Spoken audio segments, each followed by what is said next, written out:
Ada masih di kabar khusus 76 tahun Indonesia Merdeka. Tiara, kita coba lihat secara situasi secara virtual apa saja yang ada di sana. Ternyata ada hiburan-hiburan musik. Kita coba akan simak sebentar.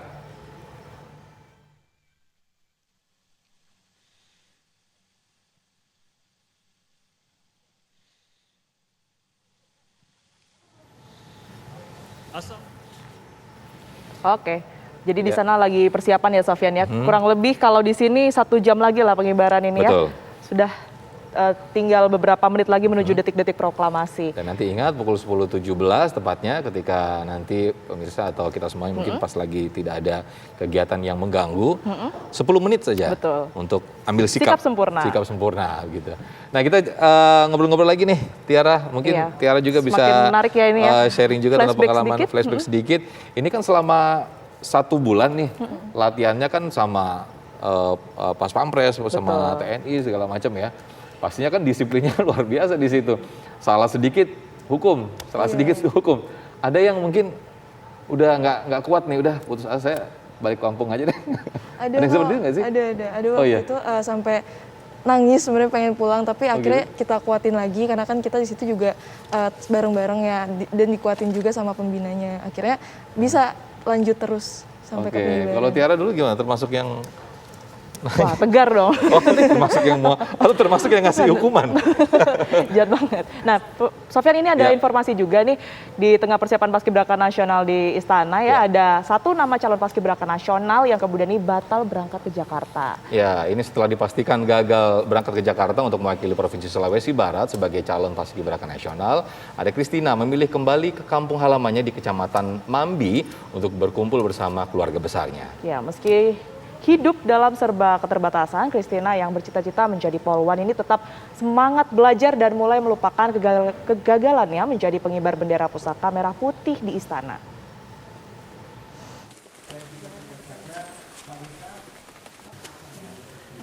Seperti inilah aktivitas sehari-hari Christina sejak pulang ke kampung halamannya di Desa Salutabang, Kecamatan Bambang, Kabupaten Mamasa.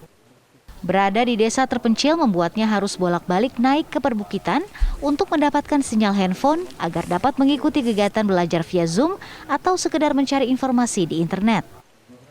Christina yang telah dipastikan gagal berangkat ke Jakarta untuk mewakili Provinsi Sulawesi Barat sebagai calon Paskibraka Nasional lantaran sempat positif COVID-19, mulai melupakan masalah tersebut. Kini, Christina yang masih duduk di bangku kelas 2 sekolah menengah atas, fokus belajar agar mampu meraih cita-citanya menjadi seorang polwan. Di sela-sela kesibukannya belajar, Christina juga setiap hari membantu ibunya memasak di dapur. Meski hidup dalam serba kekurangan dan kesederhanaan, namun Christina merasa senang bisa berkumpul bersama keluarga besarnya. Bahkan, hampir setiap hari warga mendatangi rumah Christina untuk memberikannya support. Untuk saat ini saya hanya bisa berdoa semoga Tuhan memberikan yang terbaik dan tetap bersemangat dalam belajar agar suatu saat dapat meraih cita-cita dan dapat membanggakan kedua orang tua dan terlebih berguna bagi bangsa dan negara. Gagalnya Christina berangkat ke Jakarta sebagai calon Paskibraka Nasional mewakili Sulawesi Barat sendiri sempat memicu kontroversi. Hal ini disebabkan tes swab antigen Christina awalnya positif, namun pihak keluarga melakukan tes swab di salah satu puskesmas Mamasa. Hasilnya kemudian negatif. Pihak keluarga Christina kemudian bereaksi dan bahkan melakukan protes. Gelombang unjuk rasa juga terjadi di kantor Dispora Sulbar, namun hal tersebut tidak mengubah keputusan panitia dan tetap tidak memberangkatkan Christina ke Jakarta. Dari Mamasa, Sulawesi Barat, Rasman Abdul Rahman, TV One mengabarkan.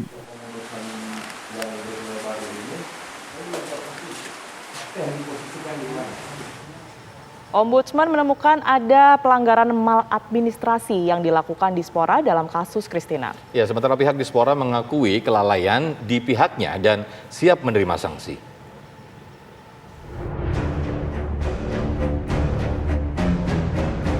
Setelah dipastikan batal berangkat menjadi tim Paskibraka 2021 di Istana, keluarga Christina melaporkan hal tersebut ke Ombudsman. Pihak keluarga tak puas dengan cara Dinas Pemuda dan Olahraga Sulawesi Barat membatalkan keberangkatan Christina ke Jakarta. Hasilnya, pihak Ombudsman menemukan adanya pelanggaran maladministrasi yang dilakukan pihak Dispora Provinsi Sulawesi Barat. Pihak Dispora tidak memilih kandidat paskibraka ranking 2 di bawah Christina, melainkan memilih rekan sekolah Christina yang diberangkatkan ke Jakarta menjadi paskibraka di istana. Dugaan maladministrasi terjadi di situ, ya.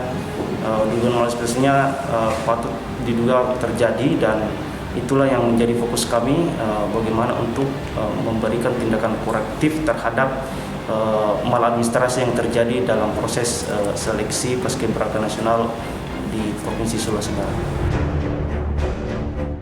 Pihak Dispora mengaku saat itu panik dan hanya menghubungi rekan sekolah Christina di Kabupaten Mamasa yang merupakan ranking 3 pada tahap seleksi paskibraka tingkat provinsi. Kondisi sangat kasif, diskresi. Jakarta minta harus tiba di Jakarta harus hari Selasa.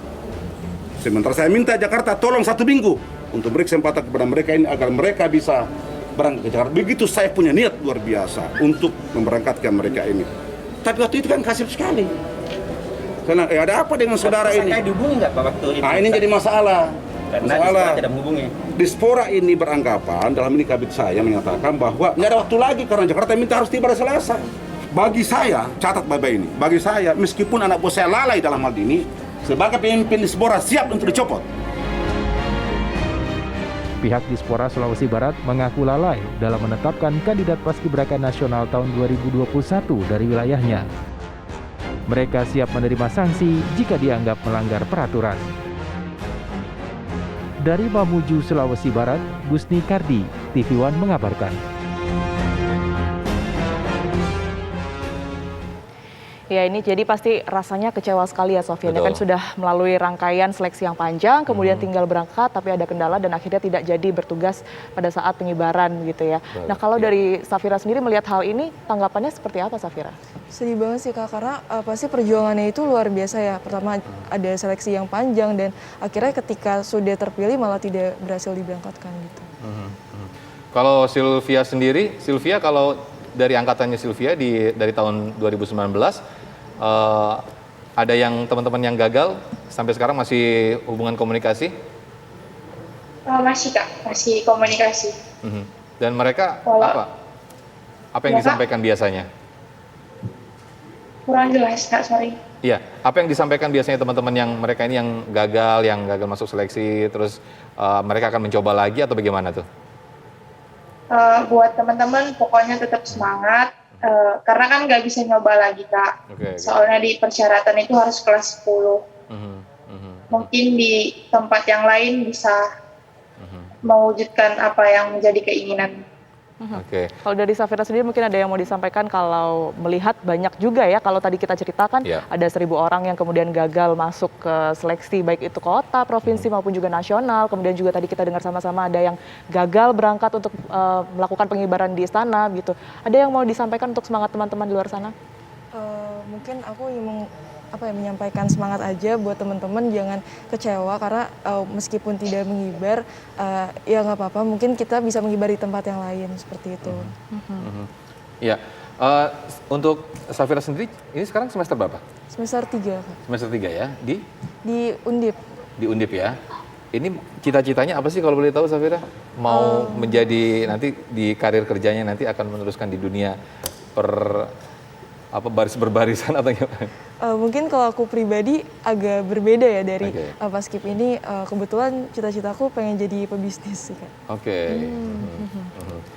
Kalau dari adik-adik sendiri yang selama ini dari PPI sendiri, mereka ada semacam wadah untuk selain kegiatan baris berbaris, mungkin ada kegiatan Biasanya wadah banyak semacam yang- usaha atau apa begitu? Maksudnya wadah seperti apa? Wadah untuk ekstrakurikulernya gitu. Enggak sih, kalau misalkan ini mungkin kayak untuk ini aja sih, dibimbing biasanya ke militer gitu Kak, kebanyakan. Kayak ke Akpol, segala macam. Kegiatannya apa sih sebetulnya PPI itu? Selain Membimbing tentang baris berbaris. junior-junior ya tentunya ini juga ada kegiatan entertain lainnya nggak Safira?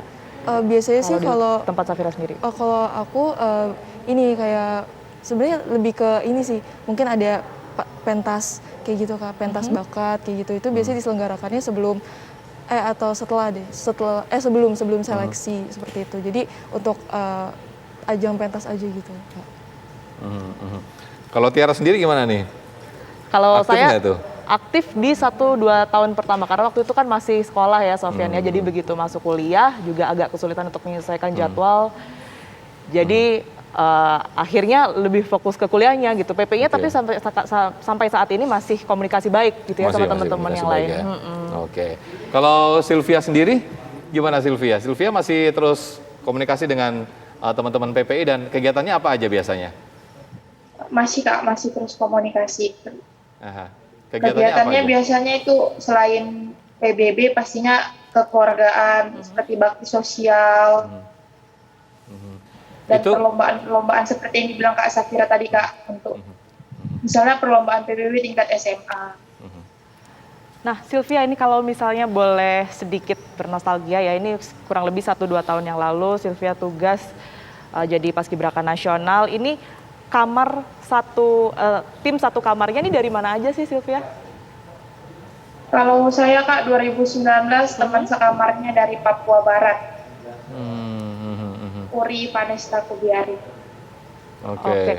Itu kan nggak gampang ya, jadi kita baris berbaris, terus ada hitungan juga ya Sylvia, boleh diceritakan nggak itu tantangan tersendiri pada saat hari H 17 Agustus seperti apa?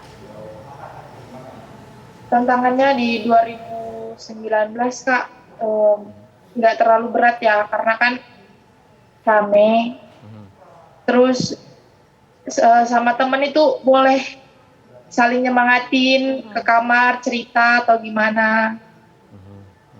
Kalau di 2020 bedanya kan sendiri, udah gitu sama temen sebelah kamar aja nggak boleh saling kunjungan.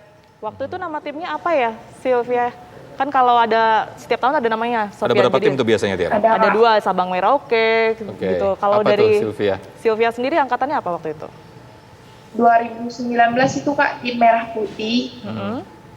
Di tahun 2020 Sabang Merauke. Sabang Merauke. Nah, ini kita kembali ke era waktu masih normal dulu ya. Sebelum pandemi. Sebelum pandemi ya. Ini Safira yang dialami selama 1 bulan itu benar-benar nggak boleh komunikasi dengan keluarga di rumah ya? Iya, nggak boleh. Oke, terus kalau misalnya kita mau kangen komunikasi gimana dong? Ya itu ditahan dulu aja. Sebenarnya dikasih waktu untuk kunjungan, tapi itu cuma sekali waktu itu dan waktunya juga sebentar. Termasuk kalau komunikasi juga dikumpulkan. Dikumpulkan ya. Betul. Baik. Katanya ada yang sempat sembunyi-sembunyi di angkatannya Tiara. Sempat. Jadi waktu itu kan puasa tuh. Karena mungkin sudah saking rindunya gitu ya sama orang rumah, terus coba untuk minjem handphone dari pelatih. Terus akhirnya telepon tapi akhirnya ketahuan, dihukum lagi akhirnya Sofyan.